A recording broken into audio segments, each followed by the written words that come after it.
তিন নম্বর ওয়ার্ডের কাউন্সিলর নাসির সাহেব উনি মৃত্যুর হাকিম সহ মোট ৫৭ জনের বিরুদ্ধে চাঁদাবাজি এবং তার বিদ্যুৎ নামে মামলা করছে এবং ওয়াকুফ নামে আরও ২০ বছর সহ এই মামলাটা পিবিআর তদন্ত বাকিদের জন্য একটু আদালত এবং ন্যায় বিচার প্রার্থনা করে।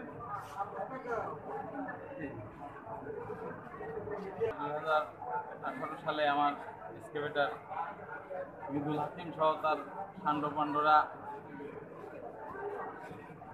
মিছিল দিয়ে যে পুড়ায় ফেলে, সেই সময় নির্বাচন মুহূর্ত ছিল, সংসদ নির্বাচন মুহূর্ত ছিল। সারা পাংশায় আতঙ্ক সৃষ্টি করার জন্য এই সন্ত্রাসীরা এক্সকেভেটর সহ আমার বাড়ির উপর এসে ১/১১-তে চাঁদা দাবি করে ২০ লক্ষ টাকা।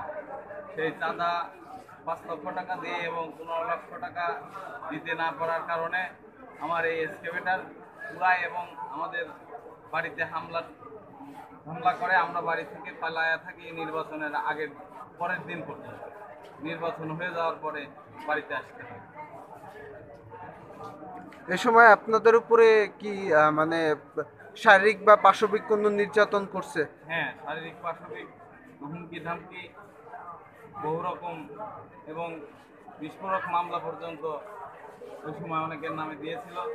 পরবর্তী নির্বাচনে এসে আমার নিজ নামেও ২টি বিস্ফোরক মামলা দিয়েছে এই সন্ত্রাসীরা। আমাদের ভয়ে ওই সময় মামলা করতে পারি নাই। এই সময় সুশাসনের দেশ গড়ার লক্ষ্যে সুশাসন তৈরি হচ্ছে, এই জন্য এখন মামলা করে সুষ্ঠু বিচার দাবি করে। আপনি কি আমার বাড়িঘর ভাঙচুর করে নাই, পুলিশ দিয়ে রাতের অন্ধকারে আধা ঘন্টা ধরে দরজায় গুতানো এবং লাঠি মাঠি দিয়ে বাড়ি ঘিরে রাখছিল। এই সময় আমরা আতঙ্কে বাড়ি ছাড়া হয়ে গেছি। এখন কি আপনি ন্যায় বিচার পাবেন এটা আশা করেন? এখন আমি আশা করি এটা ন্যায় বিচার পাবো।